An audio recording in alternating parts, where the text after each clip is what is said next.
Hi everyone, happy Monday. I am back to read the next chapter of Ungifted.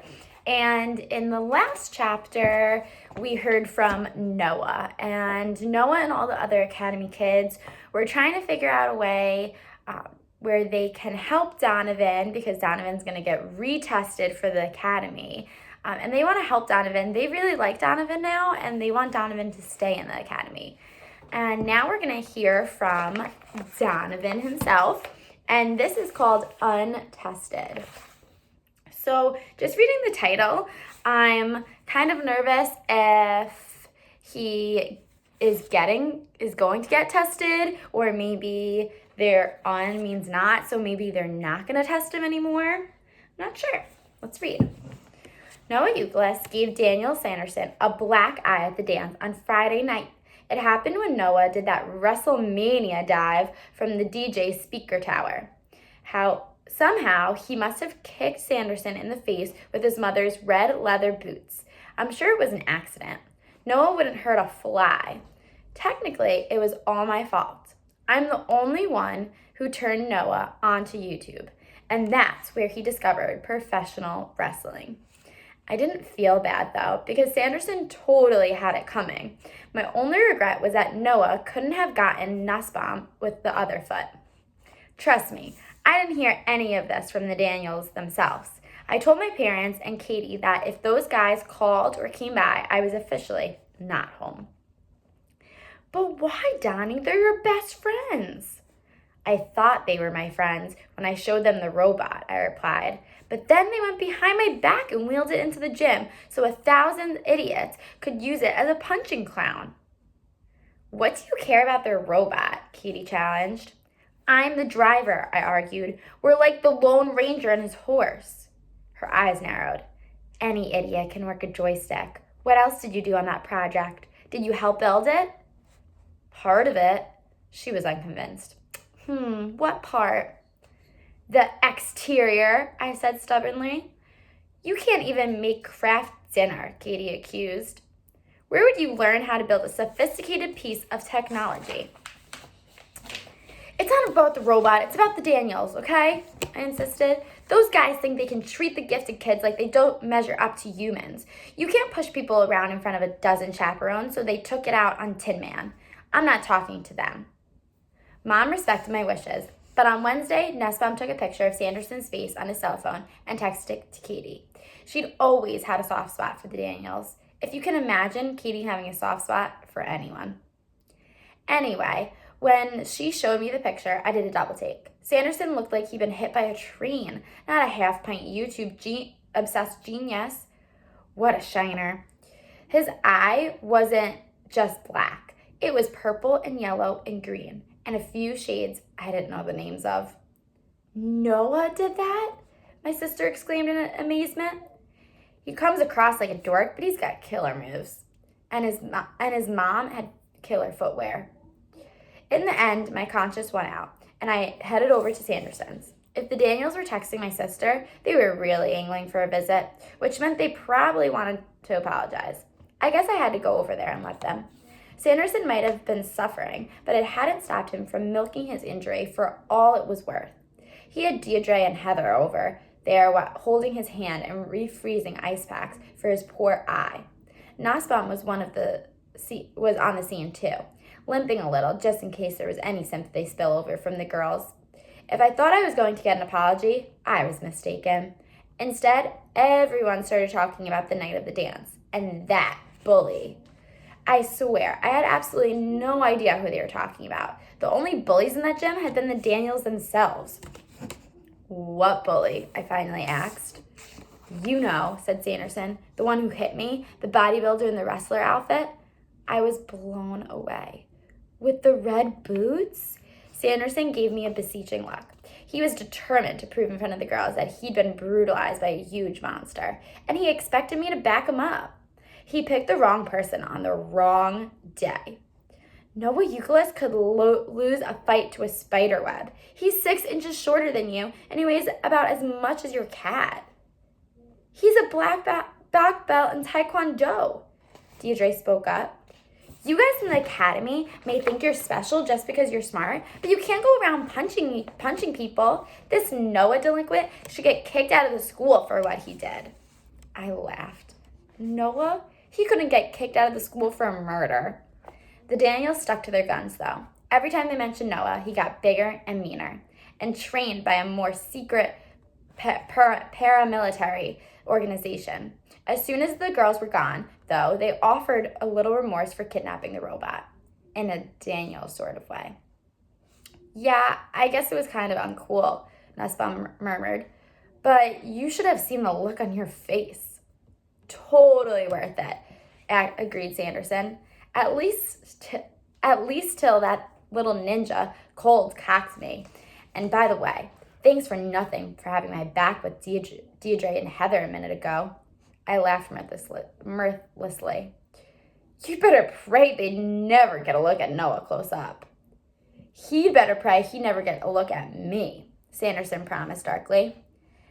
That's quite a crowd you hang with over at the Genius School, Nussbaum observed. You never told us plaid shirt was the normal one.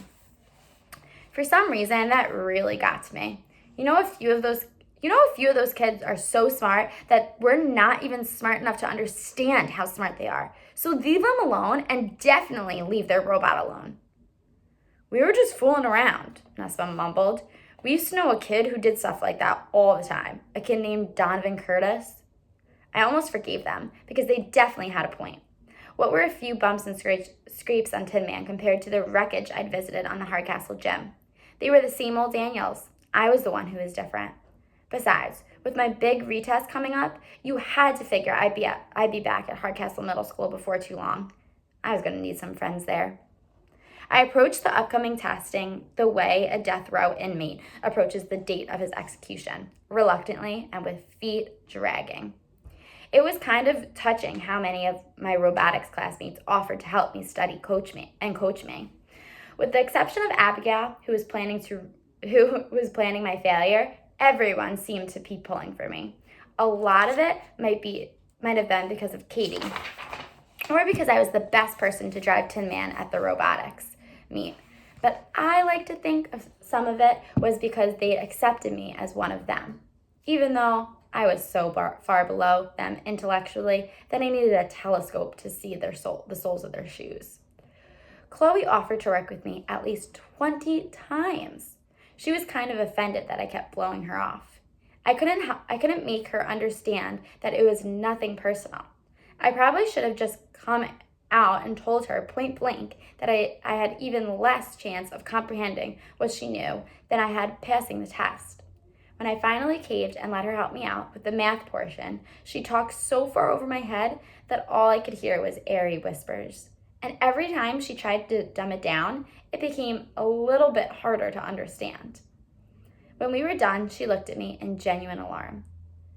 Oh, wow, Donovan, what are you going to do? Translation, stick a fork in me, I'm done. I shrugged. I'll put it in sometime tonight. Maybe it'll all click. She wasn't buying it. You need more than a click. You need a miracle. Maybe we should get Noah to tutor you. He'd do it. Any one of us would. I laughed bravely. If I can't understand you, a study session with Noah would make my head explode. Funny, even though Chloe was back to her plaid shirts and baggy jeans, I kept seeing her as she looked all dressed up at the party. The idea of her finding out exactly how smart I wasn't had become kind of sad to me. I even had a plan for cleaning out my locker after school hours so there would be less of a chance of her witnessing my disgrace. One day, I'd be there. The next day, I'd be gone. After a few weeks, maybe somebody would say, "Remember that guy who used to go here for a while? What was his name again?" No one would have the answer to that, except for Noah, and he would pretend he didn't. Eventually, all that would remain of my time at the academy would be the faded pictures peeling off of Tin Man. And by then, no one would be able to recall who had put them there. On the big day, things were quieter than usual in the robotics lab. Nobody would meet my eyes, not even Oz. As my homeroom teacher and faculty advisor, it had to have been him who recommended me for retesting. He probably felt like an axe murderer this morning. Even Tin Man seemed a little slumped over and depressed, although that might have been the extra weight of the floor polisher motor. I had one last card to play. I marched up to Oz and placed a thick folder on the teacher's desk. He regarded me questioningly, and I pointed to the title, Chow Chow's a Special Breed. Below it was a large photograph of Beatrice, flaked out on her side, looking about 90% comatose. To my long list of regrets, I should add the fact that I had waited to take the picture until she was far gone to be alert and alive. My science project, I announced. Shouldn't this go to Mr. Holman? He asked. I thought maybe you could hand it in for me, I explained lamely, since I might miss science today while I'm taking the test. My pathetically desperate Technicolor hope was that he'd see this fabulous project, realize that I was working my butt off, and cancel the retest. But he didn't even open it. Sure, he said very absently and glanced at his watch. Noah drifted by the desk. Good picture, he commented. Interesting idea to use a pregnant dog. The earth lurched. Pregnant? I asked. Beatrice? Of course. The young genius pointed out the features that had gotten by me and my entire family. Note the distended belly, the prominent nipples, and the posture. Weren't you paying attention in human growth and development when we compared human pregnancies to those of other mammals? I couldn't even respond. So rocked was I by this news. Wait till Katie got a load of this one. Her tank commander husband was expecting not one blessed event, but two. Brad's sainted mother must have let Beatrice run wild, and look what happened. Later, when the dog started acting funny, Fanny dumped her onto us so she wouldn't have to take the blame. My project, the one that was going to prove I belonged in the academy, didn't mention a single word about pregnancy, so it was all stupid. I snatched up my folder. I just need to make a few last minute adjustments. At that moment, the PA system crackled to life. Mr. Osborne, would you bring Donovan Curtis to the library? 10 minutes, I pleaded. I don't know if the voice heard me, but the announcement continued. Immediately, please. That's where it was going to happen. The library. They would sit me down in front of a computer and feed me questions I had none of the answers to. In the end, it wouldn't matter that my Chow Chow project was a disaster. I wouldn't be in the gifted program much longer. I squared my shoulders to my classmates. Later, guys. But what I meant was goodbye. They looked devastated. Even Abigail seemed a lot less happy than I expected her to be. Either that, or she was holding off the celebration until I was officially out. The walk to the far side of the building had never seemed shorter. The test will be coming over the internet from the State Department of Education, Oz explained as I took my seat. Don't be nervous. It's not meant to trick you. It's meant to let you show what you know. That was not at all comforting. The State Department of Education made me cool my heels. I sat in stiff-necked misery, sweating. The bell rang. Homeroom was over. I heard the sounds of moving feet in the hall. Life was going on for everyone but me. Oz gripped my shoulder. We're all rooting for you, Donovan. Thanks, I said in somebody else's voice as he abandoned me to my feet. I'm going to stop right there. And I want you to make a prediction. What do you think is going to happen? Is Donovan going to take his test? Is Oz going to let him go free and not take a test? Is Donovan actually going to do well on the test? Or is he not going to do so hot? I don't know. That's up to you. I want you to make a prediction, and then I'll be back tomorrow to read what happens in Ungifted.